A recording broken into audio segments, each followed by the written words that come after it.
आज हम आ चुके हैं एक न्यू वीडियो लेकर आपके लिए, जो आपके लिए मोस्ट इंपॉर्टेंट रहेगी। क्लास 10th से रिलेटेड है और त्रिकोणमिति के कुछ अनुप्रयोग हम पढ़ेंगे। Chapter number 9 sorry. तो मोस्ट इंपॉर्टेंट क्वेश्चन हम करेंगे, ठीक है। और क्वेश्चन नंबर फर्स्ट ये है, एक समतल जमीन पर खड़ी मीनार की छाया उस स्थिति में 40 मीटर अधिक लंबी हो जाती है जबकि सूर्य का उन्नतांश 60 डिग्री से घटकर 30 डिग्री हो जाता है। अर्थात छाया के एक सिरे से मीनार के शिखर का उन्नयन कोण 60 डिग्री हो तो डीवी की छाया या डीवी एक छाया है, सपोज करो, ठीक है। यहाँ पे मैंने एस आर ले लिया, ठीक है, कोई नहीं चल जाएगा, यहाँ पे एस आर ले लो या डीवी, कोई बात नहीं, उसने सवाल में दे दिया ये चीज़। छाया की लंबाई है तो उन्नयन कोण आपके पास 30 है, ठीक है। अगर 60 डिग्री छाया है और वहाँ से वो फिर घटकर कितनी हो गई 30 डिग्री, बात क्लियर है। और मीनार की ऊंचाई एच ज्ञात करनी है, ये मीनार की ऊंचाई ज्ञात करनी है, बात क्लियर है। तो कैसे करेंगे देखिए, अभी हमें पहले सपोज करो जो भी है थ्योरी उसे लिख देंगे थोड़ा सा, ठीक है। दिया है छाया की लंबाई कितना दे रखा है 40 सेंटीमीटर, ठीक है, 40 सेंटीमीटर। और कुल छाया की लंबाई अर्थात बोलूँ तो यहाँ पे S R plus R Q बराबर कितना हो जाएगा 40 प्लस एक्स, ठीक है, कितने सेंटीमीटर हो जाएगी। ओके बच्चों, आगे देखिए। अब हमारे पास उन्नयन कोण दे रखे हैं, उन्नयन कोण क्रमशः ज़्यादा लेंदी नहीं लेंगे और थ्योरी कम लेंगे, ठीक है। उन्नयन कोण क्रमशः हमारे पास 60 और 30 है, ठीक है, 60 और 30 डिग्री है, बात क्लियर है। आगे देखिए, अब हमारे पास जो भी दे रखे हैं, अब हम ट्रायंगल मानेंगे। देखिए, फिर पी क्यू आर, पहले हम ट्रायंगल इसको शो करेंगे, फिर पी क्यू एस को शो करेंगे। पी क्यू आर को देखेंगे पहले, त्रिभुज पी क्यू आर में हमारे पास क्या है, पी क्यू आर में हमारे पास ट्रायंगल में दे रखा है लंब और आधार दे रखा है, लंब और आधार यही लेना पड़ेगा, आधार, ठीक है, लिमिट है इसकी। तो पी क्यू आर में हमारे पास tan थीटा बराबर आ जाएगा लंब बट्टे आधार, तो पी क्यू बट्टे आर क्यू, ठीक है। यहाँ तक क्लियर होने के पश्चात आगे देखिए, tan थीटा बराबर, tan थीटा की वैल्यू आपके पास 60 लेना है, बराबर लंब आपके पास h देना है, बट्टे में आर क्यू आपके पास दे रखा है x, ठीक है। tan 60 का मान होता है √3 बराबर h बट्टे x हो जाएगा, बट्टे में x हो जाएगा बच्चे, ठीक है, क्रॉस मल्टीप्लाई हो जाएगा। अब h बराबर कितना आ जाएगा √3 x, ओके। इसे समीकरण नंबर फर्स्ट मान लीजिए, ठीक है। देखिए आगे, अब हमारे पास त्रिभुज लेंगे, त्रिभुज पी क्यू एस में, ठीक है, त्रिभुज पी क्यू एस में निकालेंगे इसको। त्रिभुज पी क्यू एस में tan थीटा बराबर क्या होता है, लंब बट्टे आधार होता है, तो पी क्यू बट्टे S R plus R Q, ठीक है। और वो वैल्यू मैंने यहाँ पे रखी है 40 प्लस एक्स, समझ में आ रहा है। तो tan 30 बराबर हो जाएगा लंब बट्टे आधार हो जाएगा, लंब बट्टे आधार पी क्यू की वैल्यू आपके पास h है, बट्टे में S R plus R Q, ठीक है। tan 30 का मान होता है 1/√3 बराबर h बट्टे R S R plus R Q की 40 प्लस एक्स हो जाएगी, 40 प्लस एक्स, ठीक है। क्रॉस मल्टीप्लाई करेंगे यहाँ पे, तो कितना आ जाएगा h√3 बराबर 40 प्लस एक्स। ओके बच्चों, आगे देखिए। अब हमारे पास h की वैल्यू यहाँ से रख लेते हैं, ठीक है। h की वैल्यू क्या, हमें हाइट निकालनी है, तो हाइट निकालने के लिए हमें क्या रखनी पड़ेगी, फिर इसको और कन्वर्ट करना पड़ेगा, ठीक है। और कन्वर्ट करने के लिए हमें क्या करना पड़ेगा, यहाँ पे x = आ जाएगा h बट्टे √3, ठीक है, h बट्टे √3। तो x की वैल्यू रखिए, यहाँ पे आप x की वैल्यू रखेंगे तो h√3 बराबर 40 प्लस h बट्टे √3, ठीक है। ये समीकरण सेकंड में रख रहे हैं, ठीक है, समीकरण सेकंड में समीकरण फर्स्ट का मान रखना है, ठीक है। आप लिख सकते हैं यहाँ पे समीकरण सेकंड में फर्स्ट का मान रखने पर, ठीक है, ज़्यादा लेंदी नहीं लेना है, ठीक है, क्वेश्चन को उतना ही शॉर्ट करेंगे वही बढ़िया है, ठीक है। देखिए इसके नीचे क्या आ जाएगा, h वाले इधर के टर्म को ले लेते हैं, ठीक है, h√3 माइनस h बट्टे √3 बराबर 40 हो जाएगा, ठीक है। दोनों में से h कॉमन आ जाएगा, ठीक है, √3 बट्टे 1 रखेंगे माइनस 1 बट्टे √3 हो जाएगा, ठीक है, बराबर 40 हो जाएगा, ठीक है। यहाँ पे समझ में आया। आगे देखिए, यहाँ पे सॉल्व कर देते हैं या फिर यहाँ पे स्पेस है इसमें कर देते हैं, ठीक है। देखिए स्पेस है इसीलिए हम यहाँ पे कर दे रहे हैं, कोई बात नहीं, ठीक है। स्पेस को क्यों थोड़ा वो करें, ठीक है। देखिए बच्चों, यहाँ पे एच है तो इसको सॉल्व करने के लिए यहाँ पे मैं पुट कर दे रहा हूँ, ठीक है। वैल्यू आपको नहीं दिख रहा है तो मुझे माफ़ करना, लेकिन आप देख लीजिए अभी, ठीक है। अब देखो यहाँ पे मैं लिख दे रहा हूँ एच कोष्टक में इस बिंदु को सॉल्व भी कर लेते हैं, ठीक है। यहाँ पे √3 लासा आ जाएगा, √3 से √3 में डिवाइड करोगे तो कितना आ जाएगा, 3 आ जाएगा, -1 आ जाएगा। √3 से √3 में भाग दोगे तो 1 बार जाएगा, तो √3 से कितना हो जाएगा, 1 आ जाएगा, ठीक है। तो यहाँ पे आ जाएगा 3 - 1 बट्टे √3 बराबर आ जाएगा 40। ओके बच्चों, यहाँ पे समझ में आया, मैंने सॉल्व कर दिया है वो, बस इतना है, ठीक है। तो ये आ जाएगा 2 बट्टे √3, ठीक है। यहाँ पे कितना आ जाएगा 40। अब इसको इधर करोगे तो कितना आ जाएगा 40 √3 बट्टे 2, 2 से ये कट जाएगा, तो h बराबर कितना आ गया यहाँ पे 20 √3 मीटर, ठीक है। तो मीनार की ऊंचाई कितनी आ गई, अतः मीनार की ऊंचाई आपके पास 20 √3 मीटर आ गई, ठीक है। इतना समझ में आया। ओके, आगे देखिए नेक्स्ट क्वेश्चन आपके पास, ये, ठीक है। नेक्स्ट क्वेश्चन है ये, ठीक है। ये सेकंड क्वेश्चन है आपका, मोस्ट इंपॉर्टेंट क्वेश्चन है बट बेटर है, ठीक है। देखिए इसमें क्या है कि भूमि के एक बिंदु से एक 20 मीटर ऊंचे भवन के शिखर से लगी एक संचार मीनार के तल और शिखर के उन्नयन कोण क्रमशः 45 और 60 हैं, तो मीनार की ऊंचाई याद कीजिए, ठीक है। देखिए यहाँ पे एक चित्र बनेगा, जैसे कि ये है, ये एक मीनार की क्या है, भवन की शिखर की लग रही है एक चोटी, ठीक है। इसके ऊपर एक क्या लगी है, मीनार लगी है, मीनार, ठीक है। ये आपके पास भवन हो गया, ठीक है। यहाँ से हाँ ये गलत हो गया, सॉरी, दोबारा आते देखते हैं। यहाँ पे देखिए एक लेंदी सा ले लेते हैं थोड़ा, ठीक है। यहाँ पे देखिए अब थोड़ा ये हिल रहा है ना, मूव हो रहा है, तो इसीलिए अब समझ में आएगा, ठीक है। उसको गलत हो गया, सॉरी। देखिए यहाँ पे उन्नयन कोण है, उन्नयन कोण कहाँ से होता है, जब व्यक्ति नीचे से ऊपर की ओर देख रहा हो, ठीक है, तो उन्नयन कोण बढ़ेगा। तो उन्नयन कोण आपके ये दोनों दे रखे हैं 45 और 60। आपके पास मीनार के तल का उन्नयन कोण और शिखर के उन्नयन कोण, देखिए मीनार का तल जो है ये आपके पास मीनार का तल हो गया, ठीक है। मीनार का तल आपके पास 45 दे रखा है और उन्नयन कोण आपके पास 60 दे रखा है, मतलब किसका, शिखर का उन्नयन कोण 60 है, तो शिखर का उन्नयन कोण 60 हो गया और मीनार का 45। अब मीनार का जो दे रखा है वो 45 है, लेकिन एक 20 मीटर ऊंचा एक भवन है, ठीक है। 20 मीटर ऊंचा वाला भवन यहाँ से यहाँ तक ही होगा, ठीक है। इसे PQRS मान लेते हैं, ठीक है। यहाँ पे आप ऊंचाई मानोगे क्या, H मानोगे, ठीक है। इतना समझ में आया। देखिए अब देखिए यहाँ पे क्वेश्चन को सॉल्व करते हैं इसको, ठीक है। जैसे कि आंसर में हमें थ्योरी लिखनी है, दिया है उन्नयन कोण, क्रमशः, थोड़ा शॉर्ट लिख देते हैं, ठीक है। उन्नयन कोण क्रमशः 45 व 60, ठीक है, ये दे रखे हैं।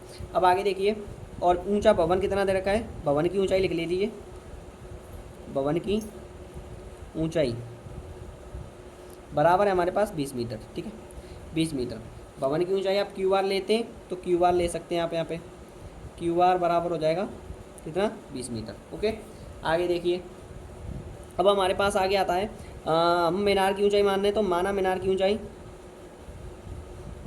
ऊंचाई H मीटर, ठीक है बच्चों।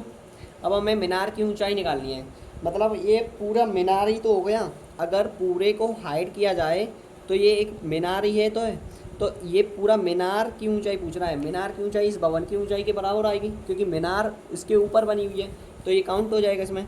तो इसीलिए यहाँ पे आपके पास क्या आ जाएगा, अब लिखो आप यहाँ पे कि त्रिभुज, पहले हमें QRS में देखना है, QRS में tan थीटा बराबर आ जाएगा। यहाँ पे SR ले लेते हैं, इसकी दूरी, ठीक है।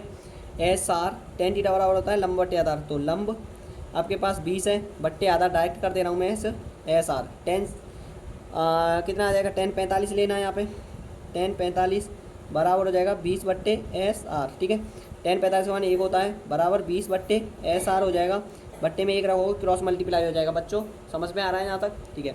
अब यहाँ पे देखिए SR बराबर कितना आ गया, 20, सभी का नंबर फर्स्ट मान लेते हैं, ठीक है। सेकंड देखिए आपके पास, सेकंड केस क्या है, त्रिभुज PRS में देखेंगे, त्रिभुज PRS में त्रिभुज PRS में देखेंगे तो हमारे पास क्या आएगा, PRS में टेन थीटा बराबर होता है लंब बट्टे आधार हो जाएगा। तो लंब आपके पास है, आपके पास पूरा लंब आ जाएगा जी PQ प्लस QR बट्टे SR, ठीक है। ये लंब पूरा आएगा ना, ये बार पूरा लंब आएगा, ठीक है बच्चों, PQ प्लस SR। ओके, आगे देखिए यहाँ पे टेन कितना आ जाएगा, यहाँ पे आपके पास टेन 60 बराबर जाएगा लंब बट्टे आधार। तो लंब आपके पास है H प्लस 20 बट्टे SR, ठीक है। टेन 60 का मान कितना होता है, √3 होता है। तो √3, ठीक है, और यहाँ √3 बराबर H प्लस 20 बट्टे SR, ठीक है। इसके नीचे एक क्रॉस मल्टीप्लाई कर देंगे तो H प्लस 20 बराबर आ जाएगा SR √3, ठीक है। SR की वैल्यू 20 ले लेंगे यहाँ पे, ठीक है। SR की वैल्यू 20, समीकरण सेकंड मान लेते हैं, सेकंड में फर्स्ट का मान, समीकरण फर्स्ट का मान, ठीक है, रखने पर रख देंगे। तो यहाँ पे H प्लस 20 बराबर SR की वैल्यू आपके पास 20 √3, ठीक है। तो यहाँ पे आपके पास क्या आ जाएगी, H बराबर आ जाएगी 20 √3, इधर आएगा तो माइनस के 20 हो जाएगा। H बराबर आ जाएगा यहाँ पे आपके पास 20 कॉमन आ जाएगा तो √3 -1, ठीक है। इतने मीटर क्या आ जाएगी, मीनार की ऊंचाई। ओके बच्चों, ये आंसर है आपका, ठीक है। आगे देखेंगे, आगे का सेकंड क्वेश्चन देखिए, ये क्वेश्चन है थर्ड, ये क्वेश्चन थर्ड है, ठीक है। मोस्ट इंपॉर्टेंट क्वेश्चन है, बहुत ही ज़्यादा वेरी वेरी इंपॉर्टेंट क्वेश्चन है। एक सीधा राजमार्ग एक मीनार के पाद तक जाता है। मीनार के शिखर पर खड़ा एक आदमी एक कार को 30 डिग्री के अवनमन कोण पर देखता है, जो कि मीनार के पाद की ओर एक समान चाल से जाता है। 6 सेकंड बाद अवनमन कोण 60 डिग्री हो जाता है। इस बिंदु पर मीनार के पाद तक पहुँचने में कार द्वारा लिया गया समय ज्ञात करना है, ठीक है बच्चों। देखिए इसका चित्र कैसे बनेगा, एक्सप्लेन करते हैं। देखिए इसका चित्र बनेगा इस हिसाब से, ठीक है। इसका चित्र बनेगा कुछ इस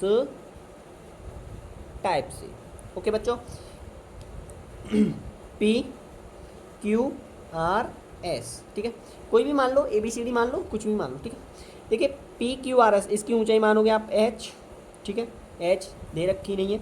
और यहाँ पे जब वो पहले कितना चल रहा था, 30 डिग्री का अवनमन कोण बना रहा, पहले वो बना रहा था 60 का और फिर बना रहा है वो 30 का। क्योंकि किससे चल रहा है, वो एक कार से चल रहा है 30 डिग्री का, जैसे कि यहाँ से चल रहा है, वो पहले 6 सेकंड बाद बना रहा है ना, तो वो 60 का बना रहा है। कितने का, 60 का।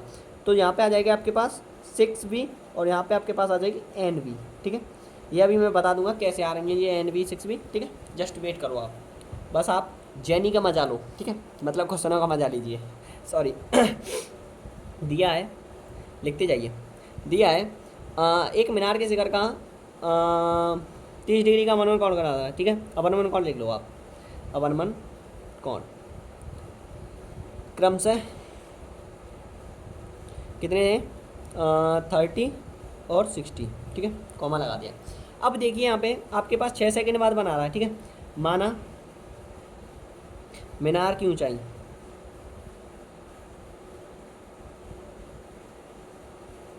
H मीटर है, ठीक है। और एक व्यक्ति है, व्यक्ति कार द्वारा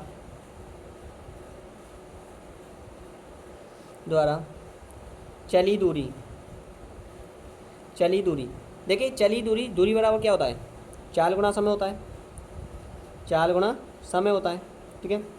अब 4 गुना समय होता है, चाल को हम मान लेते हैं V और समय को मान लेते हैं N और दूरी को मान लेते हैं हम डिस्टेंस D मान लेते हैं, ठीक है। इतना समझ में आ गया, ठीक है। इसको आप कोष्टक में ब्रैकेट में बंद कर सकते हो।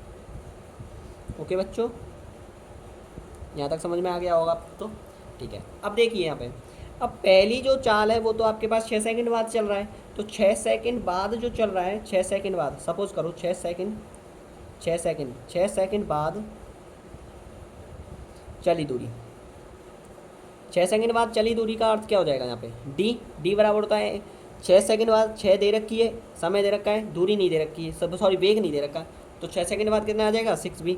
तो यहाँ पे आप क्या लगोगे 6V क्या आ जाएगी आपके पास, D डैश ले लेते हैं, या सपोज करो इसे आप क्या मान लोगे, SR मान लो, ठीक है। अब फिर बोल रहा है फिर पुनः कार द्वारा चली दूरी,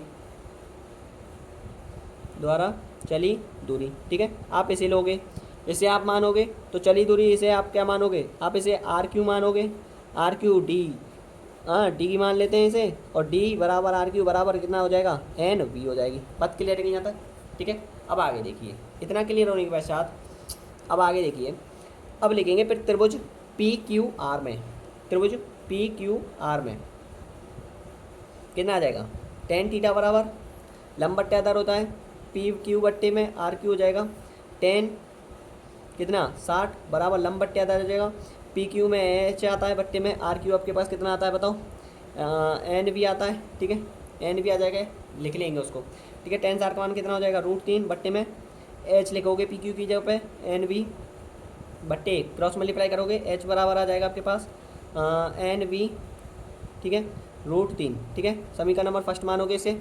आगे देखिए, आगे देखते जाइए बच्चों, ठीक है। समीकरण सॉरी, अब त्रिभुज लोगे आप, त्रिभुज लोगे, त्रिभुज कौन सा, अब त्रिभुज लोगे आप पी क्यू एस में, पी क्यू एस में, ठीक है। ये ट्रायंगल का साइन है, ठीक है, ठीक है, आपको समझ में आ रहा है। तो टेन थीटा बराबर हो जाएगा लंब बट्टे आधार, तो लंब आपके पास है पी क्यू बट्टे में S R plus R Q आएगा, इसमें S R plus R Q, ठीक है, S R plus R Q आएगा। तो टेन थीटा की वैल्यू आपके पास कितना लेना है, फिर 30 लेना पड़ेगा, 30 बराबर लंब बट्टे आधार हो जाएगा, एच आ जाएगा, एस आर आपके पास कितना दे रखा है, 6b प्लस एन बी, ठीक है, 6b plus N B, ten 30 का मान होता है 1/√3 बराबर एच बट्टे 6b प्लस एन बी, ठीक है। क्रॉस मल्टीप्लाई करोगे कितना आ जाएगा, h√3 बराबर 6b, सॉरी बच्चों 6b प्लस एन बी, ठीक है। अब आगे देखिए थोड़ा सा, अब आपका केस सॉल्व होने वाला है, ठीक है। आगे देखिए यहाँ पे h की जगह पे समीकरण फर्स्ट का मान सेकंड में रखेंगे, ये समीकरण नंबर सेकंड है, ठीक है। सेकंड में फर्स्ट का मान रखने पर, ठीक है, समीकरण फर्स्ट का मान रखने पर, ठीक है।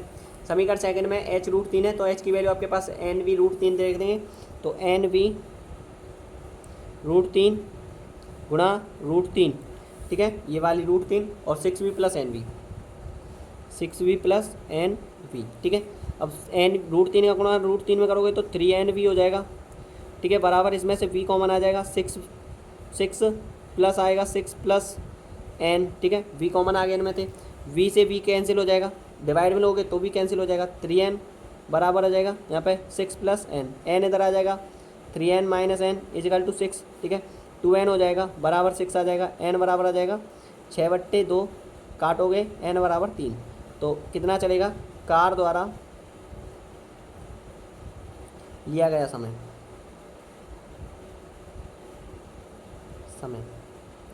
3 सेकंड,